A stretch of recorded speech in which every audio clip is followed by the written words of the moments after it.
welcome to the Every.Thing.After studio. I'm so excited to have some guests here to talk to me about a recent show that I attended and enjoyed very much. This is the Noah Reid Fan Club, many of whom, I think maybe all of you I met in Kent, Ohio here recently at the Kent stage for the performance that Noah did. And one of you, Amy, even gave me a bracelet. And I thought that was just the sweetest thing. And I treasure it. And I've worn it to the shows that I've attended since then. It's part of my concert attire now. And Nice. you should know that. I always wear it when I go to a concert. I love it. I didn't really pay attention to it when you first gave it to me, but when I got home and I looked at the beads and I saw the reference that someone made about about the accordion and Noah's comment about that. I'd love for somebody to tell that story right now. So when he performed in Detroit last year, he only rarely brings out his accordion, but we all love it so much. Like that's the primo thing. It's like, oh, will Noah play his accordion? And so he brought it out in Michigan, and when he was out there, somebody yelled, "That's adorable!" And then he was like, "Don't say adorable. This is fucking rock and roll." Right. And that quote is engraved on some of the beads on the bracelet that you gave. I thought was really cool. Really, really cool. Yeah. So anyway, we're really all into. I've never actually seen him perform with accordion myself because I was supposed to see him in Indianapolis, and he did bring out his accordion, but I was sick that day and I missed the show. I don't have any of you guys seen him play the accordion? No. Me neither. It's only one song. It's a song called Runaway. And the one song that he really plays accordion on. And I was really hoping to see him with the accordion this time. But I mean, I know that he was only solo on piano for this tour. Right. But he has played Runaway on the piano before. And okay. No matter how he plays it. But wasn't there this time. So guys, let's tell people about Noah Reid. Like you said, not a lot of people maybe are familiar with his music. Noah Reid, if you are familiar with him, is probably from a little TV show that they made up in Canada called Schitt's Creek, which won like all the Emmys. So I mean, it was pretty popular. One of my favorite shows. I've watched it so many times. I could pick it up anywhere. Like if I just pick up a random episode, it's always great. But I've watched it all the way through, I think at least 3 times. And it's just so funny every time.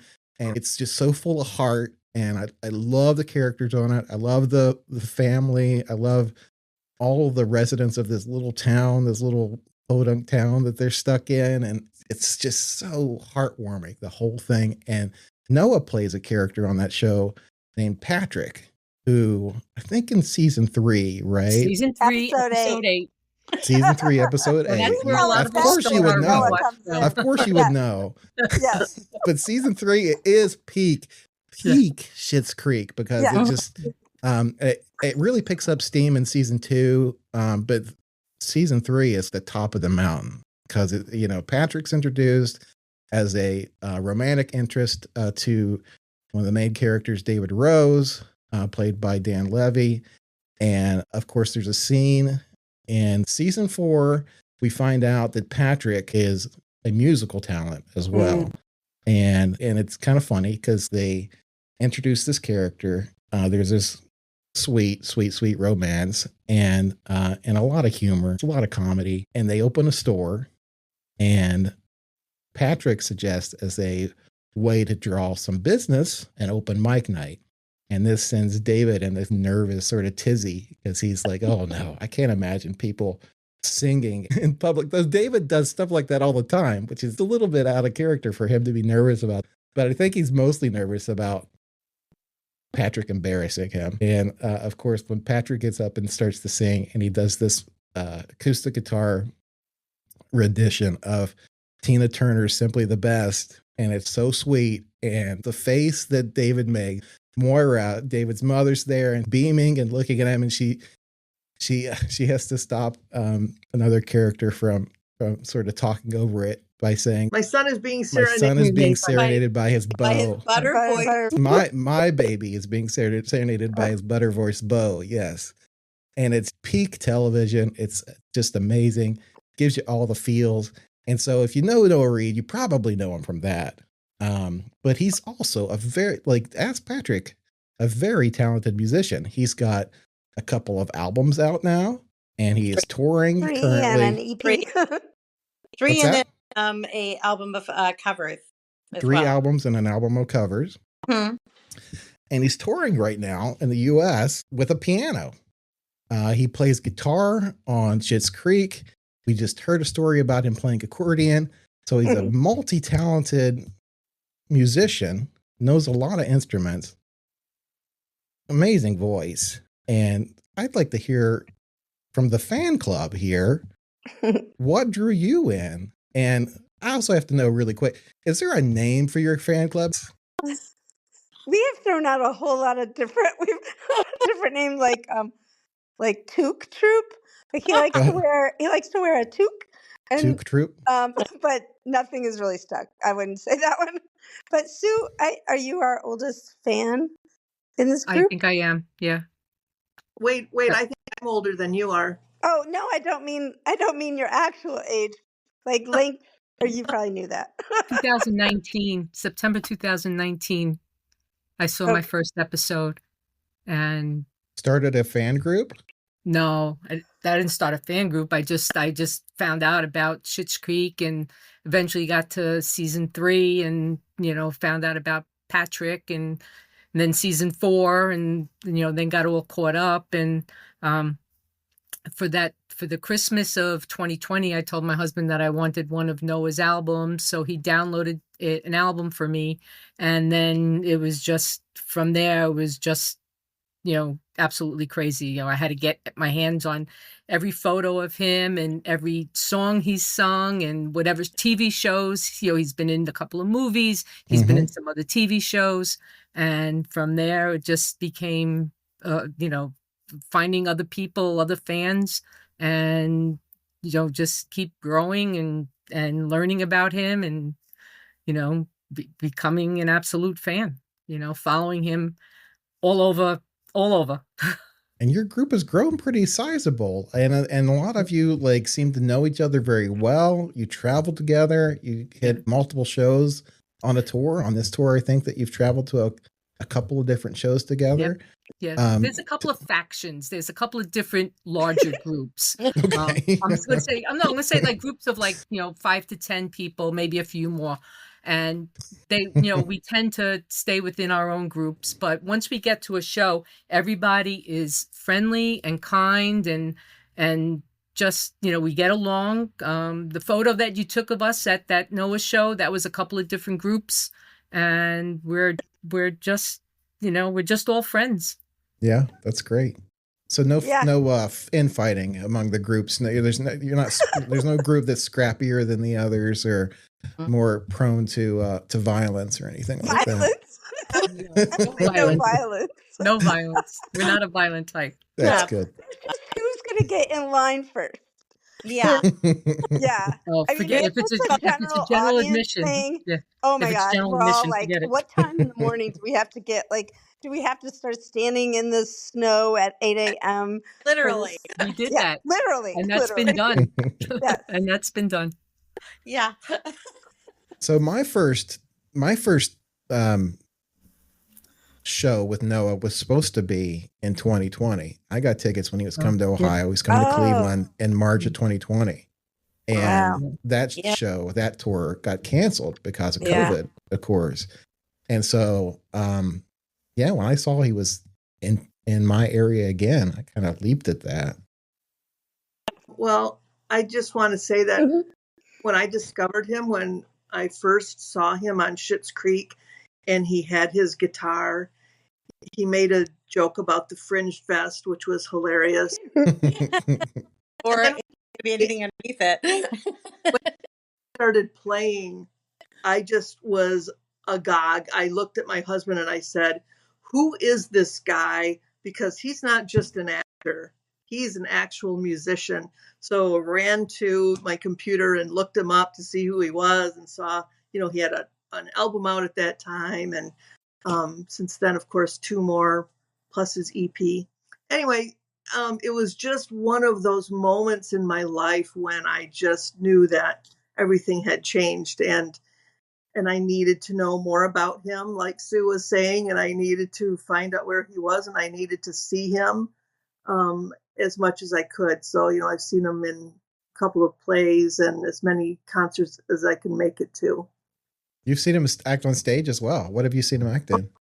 He was on Broadway in a show called The Minutes. Mm-hmm. That's the time I saw him. That was April of 2022. And so he did Broadway. And then just this past November, he did a show in Toronto called something like A Case of the Existence of God. It was so gorgeous. I mean, after 10 minutes into the show, I was weeping, and I cried through the whole thing. It was just so touching. It was beautiful. And yeah, his acting is amazing. We were all there. We all went to A Case for the Existence of God. We saw it some of us saw it 4 times in a row. I saw it 8 times, and I saw him 8 times. I saw him 21 times on Broadway when he was on Broadway. Wow. Yeah, I had just retired. That's dedicated. Retired. That's gold. That's a dedicated fan. It's crazy. And she's not even the one who's seen him the most. Yeah. Some people have seen him more. It's crazy. Yeah. Yeah. Wow. And you've all actually had FaceTime with him, met him, right? He's very personable.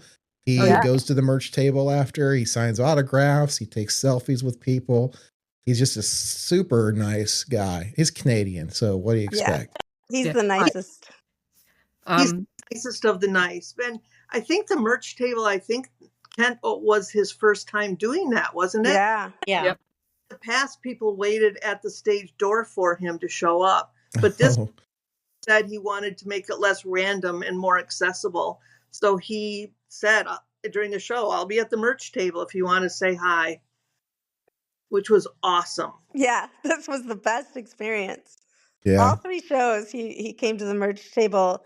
And then, we didn't have to wait an hour and not knowing if he would show up or not. So, because he didn't always do stage door. And we didn't have to wait in the snow or the rain. That's awesome.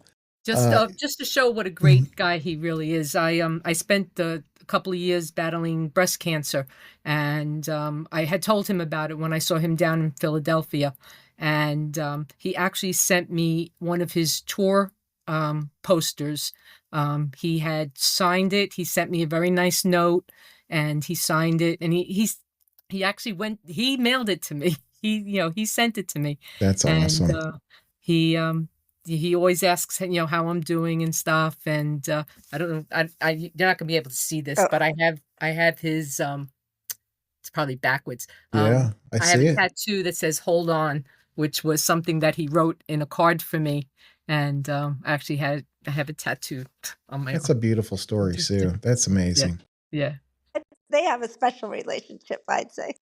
My wife and I, Christy, we see a lot of shows, and we sometimes have an opportunity to talk to musicians that we have spent a lot of time with, though not in person. We have a chance to talk to them, and we always kind of joke, because one of the times we did that, my wife was like, I'm going to say something stupid like, thank you for the music. And she got up there and she couldn't think of anything else. And so that's what she said. She just said, thank you for the music. And we just laugh about that all the time, because you just get so nervous. You get butterflies in your stomach. Yeah.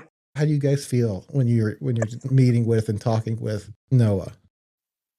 I feel like he's my little brother now. That's great. That's how I feel. But the first time when I met him at the Minutes, I was shaking. My voice was like all jittery, and I was like, I couldn't even barely get the words out. And now it's just like, I go up to him, can I give you a hug? He hugs me. We hug each other. We hang out. We chat about, whatever. And You're family now. Just about. Yeah. He finally knows my name now. It's taken I think, what did I tell you, Lori? I've seen him in plays 5 times. That means repeated in the same play mostly, and 16 concerts. But now, like, I put very last show in Pittsburgh that I saw him, I put down this book that I'd made for him, and Sue and another person to help make it. And I put it in front of him, and I never knew for sure if he'd ever gotten this book. And he looked at me and he looked at the book and he's like, I have this. So now I know that he really did get it because I had sent it to Sean at Baseline. And he just started writing to Amy. And I'm like, oh my gosh, he actually knows my name now. Oh, that's cool. Yeah. But the first time, I think the first time I saw him was at the Minutes too. And I could not think of, my brain just went completely offline. So, Robert, Amy called me one time and said, I wonder what I would say to Noah if I met him in person. She was just thinking, what would I say? And so we talked a lot about what she would say. And then the next time we talked, I saw him at a coffee truck. And I said, did you say all those things you were going to say? She said, no, I couldn't think of any of them. Oh. So what did you say instead, Amy? I actually started talking to his manager at the time, Mac, or his road tour manager. So I had come up to this coffee thing to get coffees for these people that were waiting in line back from, like, it was noon. The show wasn't till like 8:00, and there was already a line. And I was like, I'll go get coffee. So I go up there, and I'm looking at the menu, and I hear this voice, and I immediately knew it was. It was just like, oh my gosh! And I turned my head, and there he was, standing in front of me. I was like, oh my gosh! And then so I started talking to Mac, and I was like, oh hey, I'm here to see your show. And he said, oh yeah, where are you from? I'm like, I'm Madison, and so I chatted with him a bit, and then Noah turned around, and then I just asked for a selfie, and I didn't even really talk to him because I was so lost flummoxed. all composure, I was like, lost your voice completely. I couldn't think of a thing, so I was just like, oh, see you tonight. Yep, that's been my experience too. You kind of lose your thought process completely when you're in the presence of someone that you're so impressed by, I guess. Right. Yeah. I mean, we listened to him. So there's like when those Spotify Wrapped things come out, and you'll like look at all these. One person in our group is like had listened to him 52,000 minutes that year. I mean, wow. Yeah, we seriously listened to him like every day. Yeah. And it's definitely kind of difficult to, first of all, see somebody that you admire, that you've seen on TV or performing or whatever, and then all of a sudden they're right there and, talking to you. And I find for me, I have gone on automatic a couple of times, but I mean, now he's just so, personable and, friendly. Then it's like talking to kind of an old friend, and realizing then like, okay, so it's a friend that you've had for a couple of minutes, but still like can just a quick little hello, catch up or whatever. When I saw him this time, I bought a Hawaiian shirt for him because he's going to be playing a concert in Honolulu, I think, coming up here in the next couple 2-3 days, which I'm not going to be able to be at. But so I bought him a Hawaiian shirt. It was an orange Hawaiian print shirt with Canadian maple leaves on it. Nice. And he got a big kick out of that. He's like, oh my God, this is epic. So I told him, I said, I would just love to see him if he's so inclined to wear it. It would just be such a thrill. And then when I saw him again the next day, I was like, hey, aloha, how you doing? And I'm like, he's like, hey, hi. So it's nice to feel like that familiarity, and definitely that goes both ways. It's not just seeing somebody that I know, and he must meet 1,000 people, but he definitely, it feels like he's getting to know us too. And I really, really appreciate that. We're not just, a unknown name or an unknown person. So that's nice. I think it's funny that he insists that he's not famous, that he can still go to the grocery store just fine. He doesn't get harassed or anything like that. Most people don't know who he is. I get the feeling he doesn't want to be super famous. Yeah. That he wants to be on the down low so he doesn't, have people clamoring around him all the time. Yeah, I can get that. You hear all the stories about fame and how it messes with your head, corrupts you. He just seems to have such a pure soul and heart. And, I'd hate to see anything like that change because of fame or because of being hounded by photographers or paparazzi or anything like that. Like me. Like us. Yeah. It's on one hand, we want to, we want him to be accessible and we want to be able to see him and talk to him. And then on another hand, it's like we want to protect him, at all costs. So, we try the fine line too between, letting him have his anonymity and, and hoping we can see him at any time. So we kind of let him direct that a bit. We let him decide when he wants to be accessible to us. I'm kind of interested in what your group dynamic is like because you're from all over the place. I think Noelle was telling me that you have people even overseas in Australia and I think in England, UK, and all over the US. I don't think none of the members of the club that I met at the show were Canadian, which I thought was surprising. Though you were all wearing, many of you were wearing Canadian themed shirts or carrying something Canadian themed in honor of the performer. But what's your dynamic like? Who's your leader? Who's your, who's the one who kind of makes it all happen? Well, for me, Amy's my leader. I'm kind of an instigator, I have to say. She's an instigator. And Amy was the first one who really persuaded me to go to my first Noah Reid concert because she lives in Wisconsin. I live in Michigan. She says, "You're on my way. I'll pick you up." Oh, that's awesome. Oh, okay. So anyway, for me, I would call Amy my leader. I prefer instigator personally. I think it's perfect. I'm a bad influence is what I am. I was telling Robert earlier, Amy, I said, you are Julie the cruise director. Yes, I am Julie the cruise director. I had a good navigator on this road trip. So I don't know if you heard that story, but yeah, so there were 6 women in my van for this trip. Plus Sue drove herself because she's from the East Coast and another person drove also from the East. So like we had 8 people kind of with us most of the time. And then Lori and her husband who had come down from Michigan. So we had a pretty good group going. I mean, there's definitely different leaders from different groups, I'd say. Like I've gathered kind of a group, just like met people like Lori and most of us met in Ontario at some point. Actually, yeah, I've met all of you guys the first time in Ontario. Like I met Lori, we were the first concert that I went to of Noah's was in Toronto, November 2022. And it was kind of like, he wasn't on his Everything's Fine tour yet, but it was kind of like a precursor to that.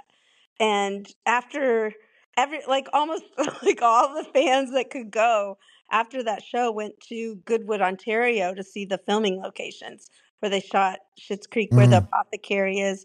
And we were having lunch at Anina's, which is the famous get your butter tarts place in Canada. And then Lori just recognized me from Facebook groups. She's like, "Oh, are you Amy?" And we chatted for a long time. And so that's the first time I met her. And then, yeah, when he started his Everything Fine tour, I'm like, "You got to come with me to Meaford or Mayford, whatever, however they pronounce it." And her family was like, "You're going to go on a trip with somebody you met for 10 minutes. Yeah. We had the best time. That was such a great show. Great road trip. Yeah. And then I met Amy in this group. I'd actually kind of in sort of a circuitous way. I had heard some of Noah's music before, after Schitt's Creek. It didn't gel with me though. It wasn't like, it wasn't something that I was like really drawn to. I just didn't give it enough time. But then when he did his Everything's Fine tour and he came to San Francisco, I was like, I need to see him. I mean, I have to. So I bought the tickets and then like I need to get familiar with his music because I'm going to be seeing him in a couple months. So that's when I started listening to it a lot. And that's when I really was thinking, oh, this is good. And then as the tour progressed, so many people were live streaming it or video and then posting it on Instagram. Then I was seeing the tour pretty much from the beginning on Instagram, leading up to the weeks before it came to San Francisco. So by the time I saw it, I felt like I'd already been to, dozens of his concerts. And then after San Francisco, I realized this can't be it for me. I need to see more. And so I went to go visit a friend of mine who lived in Texas. So then I saw the Austin and Houston show. And then I thought that was going to be it for me. But then when I was there, I met another group of people who invited me with them to go to his last show in Toronto. So 3 days before the show, I bought the tickets and I bought my airline and I off to Toronto. I go with these three people that I met in line, just a couple days before. And then from there, then that's when I the day after that concert, we were at another show, and that's when I met Amy, and she was behind me in line to get a beer, and we just started chatting. We traded each other's names, and it turned out we were friends on Instagram. So Amy and I became huge friends, and then that's how I've met everyone else, was through Amy. And I just have to go on record to say it's what I love about Amy and the people she collects around her is I've seen these other groups that can kind of like be like sort of closed. It's like they might have like, three or four, maybe five people, and they just, kind of like travel with that small group of people. That's like their core group. And with Amy and the people she collects around her, it's there's no end to the core group. There's always more people then she's meeting, getting bracelets to, becoming friends with, and, we all become friends with these people. And that's the thing that I love the best about this group is then it is very inclusive. And I've met pretty much, I look at my Instagram friends, Facebook, whatever, 90% of those people are people I've just met within the past few months through Noah Reid. And I don't know if he even realizes it too, how much his music has brought so many people together. And I mean, Yeah, so it many. started in Schitt's Creek, but it's the reason we're carrying on is not just because of Patrick. It's 100% because of Noah. Absolutely. Yes. Yeah. Well put. Yeah. I feel lucky to be a bit of an honorary member. I guess I am because I have a bracelet now. It's so great. And you've followed me on Instagram and I appreciate that. And you're listening to some of the podcasts and liking the photos. I appreciate that so much. Mhm. And so I followed you back and I've gotten a taste of just how deep your love for this goes because I also have seen snippets of each of the shows that have happened since I saw him live in concert. And I'm like, wow, this is amazing. I could follow the whole tour this way. And he's done so many different things. I don't know if you've seen him on Outer Range, which was on Prime Video. But he plays a character named Billy Tillerson, who is kind of a spacey cowboy kind of a dude. This is a show with Josh Brolin in it, supported by Brad Pitt. So it's like a big deal. And Noah singing as Billy Tillerson. So this Billy Tillerson would break into song at odd moments and sing of different songs. And his singing as Billy was totally different. And I've heard him in interviews talk about how he learned to sing in character, when he was in theater, and think about how that would be. Then he did an EP of just Billy Tillerson songs. And it's just amazing. But I do have to say, for me, his singer-songwriter genre is my favorite. So this solo sessions is just my jam. And the concerts in Kent and Ann Arbor that I went to were fantastic. Mm-hmm. Yeah. I appreciate the singer-songwriter aspect of it as well. I wanted to ask each of you how you thought this tour, where it's just him vulnerable at a piano, telling stories and singing songs that just feel really personal and intimate. How you felt like this tour compares to some of the other things you've seen him in, from Broadway to tours with bands. Right. Yeah, for me, it was my favorite, ultimate favorite. Yeah. I feel like I feel like this is his real niche. Like, he's decided, because he began piano playing piano like as a child. So and he always likes to self-deprecate and say he doesn't know how to play guitar. But he does know how to play guitar. Um, but piano is definitely where he's most comfortable. And now we've learned this other side of him where he's very funny, Yeah. so and Noelle and I saw him in Toronto last September. He did this thing called Country Sessions. And I could send you an audio file of that. It's pretty fabulous. But Yeah. he can sing a country song too, and it's he could just do so many things. But I guess I just like him in each thing. I don't know if I can say one best because the Everything's Fine tour was fantastic. It's just a whole different vibe though. It Yeah. is nice to sit and not have to stand pushed up against, a barrier. So that is kind of nice. But so I like it all. I like the Yeah. play he did last November, A Case for the Existence of God. That was written by, oh gosh, help me guys, Thomas. What was that guy's name? Thomas More. And No. he's an award-winning writer. He wrote the play The Whale Mm-hmm. that won an award. So he's a pretty big playwright, but it was just a two-person Samuel play. Hunter. Samuel Samuel Hunter. P. Thank you. Hunter. I was completely offline. Um, anyway, it's just like Noah's amazing. He's just Yeah. so amazing at everything he does. When you see him in a play, he's just like so good, and when he sings, he's so good. Yeah. Right. And I mean, I guess it's that range too. It makes it so much easier to have an obsession with someone who has such range because you don't have to be confined to one genre or one thing that he does. You can watch all the shows. You can watch him on stage. You can go to his concerts. You can get his records. He's so versatile and has so much range. It's He's a easier. Gemini. It's easier to be fan obsessed with someone like that. Right. Yeah. For me, I mean, I've seen him. So I saw his Everything's Fine tour, and I regrettably I missed the minutes, but I saw Everything's Fine tour. I saw his play A Case for the Existence of God. I did the country sessions, the solo sessions. I can't pick one. I was thinking about it just now. It's kind of like saying which of your babies you love the most. I can't. It's like each side of it is a different side of him. Like, when he's interacting with a band and he's, funny and vivacious and, as in a play, he's, so focused as an actor. The solo thing, like it was 100% him. And that is fascinating as well too, because it's, even the songs that he performed that were like, kind of like more rocking, fun songs when he was with a band, they were pared down. He did basically the same thing to his own songs than he did to Simply the Best. A version was rocking and his was very pared down and intimate. And he did basically the same thing with his own couple of his own songs. Yeah. And beautiful. And, also too, just exponentially more, sad and more poignant. So, he's incredible and creative and I mean, whatever he wants to do, I'm there for it. Well, I won't play Solomon and ask any of you to split the baby and pick one thing because it is a lot.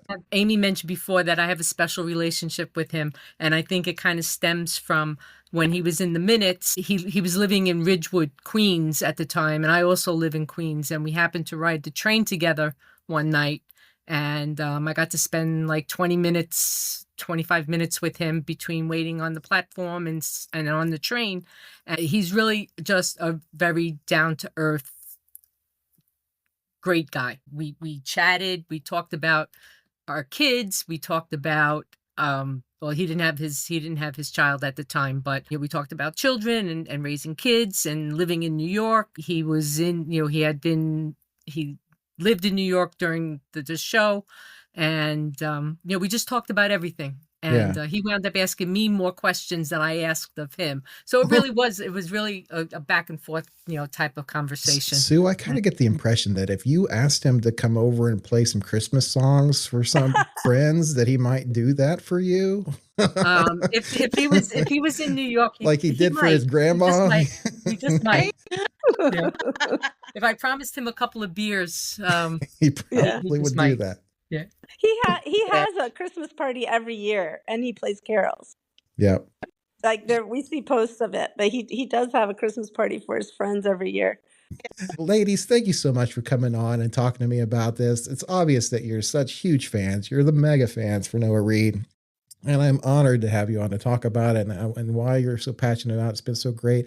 I'm just struck by this whole conversation about how amazing it is that communities like this come together, that something creative, something that is created and something that we can be passionate about can bring groups of people together like this and make us all feel like close friends or even family in some cases. And I really get that sense from your group.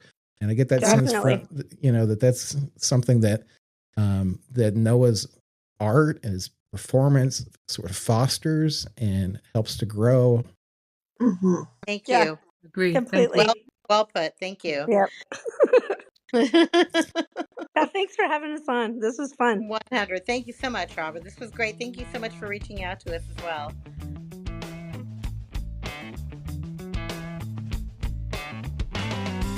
I still love with a vengeance. The idea that I could be the one to change. And every spell I said to reanimate the dead could somehow all now be neatly tucked away. But I don't mind tonight. The alignment is right. Hi, I'm Scott Paris. I'm a singer-songwriter of 20 years going on, and my ETA, my Every.Thing.After, is my new book, A Guitar Called Harry V and the Cover Band Conundrum.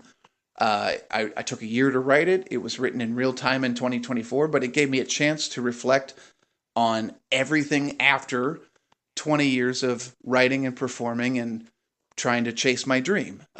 So it's a perfect thing for the Every.Thing.After show, that I've got a book that talks about what I did after chasing the dragon, chasing the dream, and getting really, really close and being very, very satisfied in a job well done, or at least the attempt to finish the mission.